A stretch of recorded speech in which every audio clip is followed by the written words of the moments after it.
السلام عليكم ورحمة الله تعالى وبركاته. كي بقيتو تنتمنى انكم تكونوا على خير وبخير واحسن الاحوال. اهلا بصحاب الذكر والتاويل. اليوم ان شاء الله غادي نقدم لكم هاد العلبة اللي نتوما تقدروا لعدة استعمالات تستعملوها لي زاكسيسوار او تستعملوها للحلويات او الشوكولا او عدة استعمالات. المهم يلا وتشوفوا كيفاش درت لها، كيفاش كانت وكيفاش رجعت هاد العلبة. اذا نبداو على بركه الله. غادي نحتاجو علبه، غادي نديرو اعاده تدبير ديال هاد العلبه اللي تتشوفوا ديال الحلويات ديال لي بسكوي اللي غادي نصبغوها حنايا بالفضي.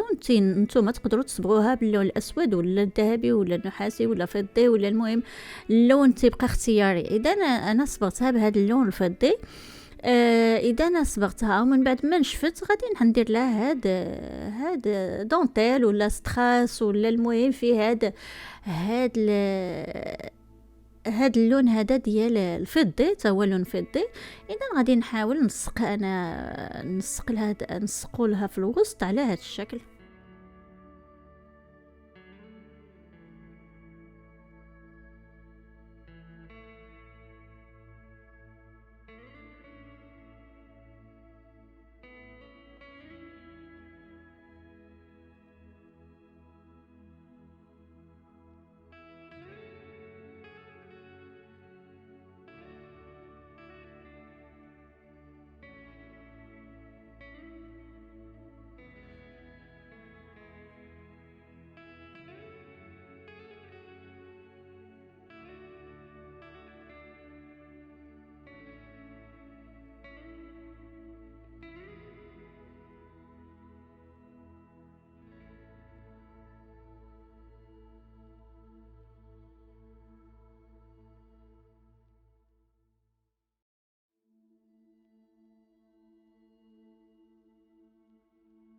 اذا كما لاحظتوا انني زينتها، درت لها الدوره الاولى بهذا الزين ديال هاد العلبه. دابا غادي ندوز للغطاء ديالها، الغطايه ديال هاد العلبه هادي اللي انا اختاريت انني هاد المره غادي نستعمل هاد الستراس ولا هاد دونتيل. المهم هذا حتى هو بالفضي اللي غادي نقطعو. هاد المره غادي نغلفها كلها، غادي نغلف على هاد الشكل وعلى هاد الطريقه. فضلت انا ندير لها هذا الشكل هذا. اذا غادي نقطع على حساب الدائره اللي ديال هاد الغطايه هذه. غادي ندور، غادي نحاول نقطع على حسابها وغادي نلصق.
وهنا كيف ما لاحظتوا انني تنحاول نعطيها ديك الشكل، ديك لا فورم ديال الدائري، ديك الشكل ديال ولو تنلصق، ومن بعد غادي ديك الزايد اللي ديال الذره غادي نحيدو، غادي نقطعو باش يجي الشكل عاطي ديك الشكل ديال دائري، وغادي نكملها.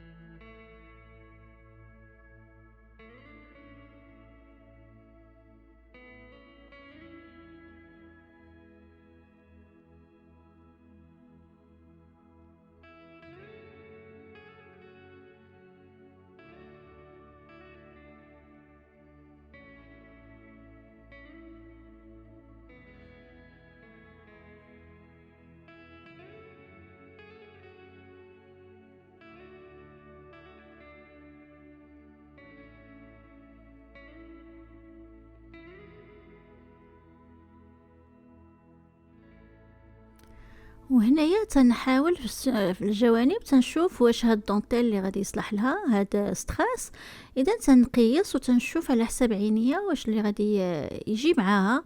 هنايا اختاريت هاد الستراس هذا اللي بغيت نديرو على الجانب.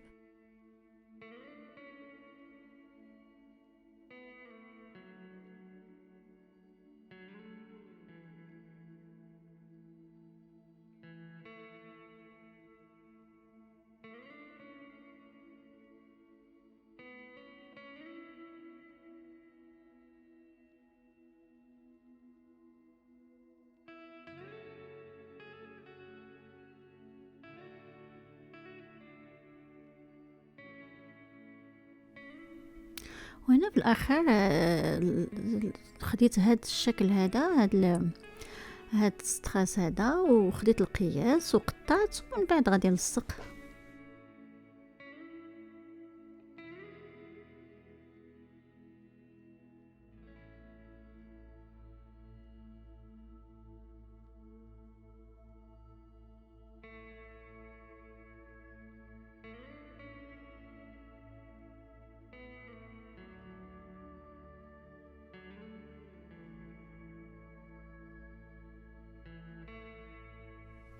وهنا كملت التزيين ديال ديك ستراس الجوانب. هذا هو الشكل اللي عطاتها. من بعد خديت هاد لابغوش، هاد الشوكه البغوش، المهم هاد الاكسسوار هذا اللي غادي نحطوه هنايا في الوسط، اللي غادي تعطيها واحد الجماليه، لان جات خاويه من الفوق. فكرت انني ندير لها هاد الشكل هذا، غادي نحطو من الفوق باش يعطيها ديك الشكل جميل، وعطاتها بانها حاجه راقيه وجميله. وهاد الالوان هذه ديال الفضي والذهبي، هاد الالوان اللامعه، تتعطي واحد العين تتمشي لها دائما، حاجه اللي لامعه العين سبحان الله تتمشي لها، لانها تجلب الانسان النظر اللي لها. اذا هنايا غادي نستمر، في بال لي انني غادي ندير لها الرجيلات، لان الرجيلات يعطي واحد الجماليه، واحد الشكل جميل. خديت هذوك الصداف اللي تنستعمل دائما، ماشي اول مره غنستعملهم، اللي مولفه نستعملهم في عده اشياء، ودرتهم كرجيلات لواحد حامل المناديل. دابا غنديرهم لهاد العلبه، غنديرهم هما هادو صداف لي بوطون تاع الحوايج نتاع الملابس، الزراير ديال الملابس اللي تنحتاجو. درتهم انا هكا، استعملتهم رجيلات لهاد العلب هادو، لهاد العلبه. اذا كما تلاحظوا غادي نلصق 4 ديال الرجيلات اللي غادي يعطيو هذا الشكل، وخليتهم من التحت خارجين شي شويش، باش ملي غادي ندور العلبه تيبانوا ديك الرجيلات اللمعان ديالهم، لان حتى هما فيهم بحال الكريستال، حتى هما فيهم ديك الفضي، ديك اللون الفضي. هانتوما الشكل ديالهم جات مزيونه وجات راقيه وجميله بهذا اللوين هذا ديال هذا الزين اللي درت لها. ونقدروا نحطوها كزينه كما قلنا في الصالون، نحطوا فيها الجاتو، نحطوا فيها الشوكولا، نحطوا فيها، نقدروا نستعملوها كعلبه للاكسسوارات. المهم عده استعمالات. هاد العلب هادو نقدروا نستعملوهم في الحوايج اللي بغينا حنايا، وعلى حسب شنو محتاجين بهم. تنتمنى ان هذا الفيديو ديال اليوم يكون عجبكم، وإلا عجبكم الفيديو ما تنسوش انكم ديروا اللايكات باش تشجعوني. وبالنسبه للجدادات اللي اول مره تيشوفوا القناه ما يتردوش انهم الا عجبتهم القناه بطبيعه الحال ما يتردوش انهم يديروا الاشتراك. ونقول لكم الغزالات نتلاقاو ان شاء الله فيديو اخر، والسلام عليكم ورحمه الله تعالى وبركاته.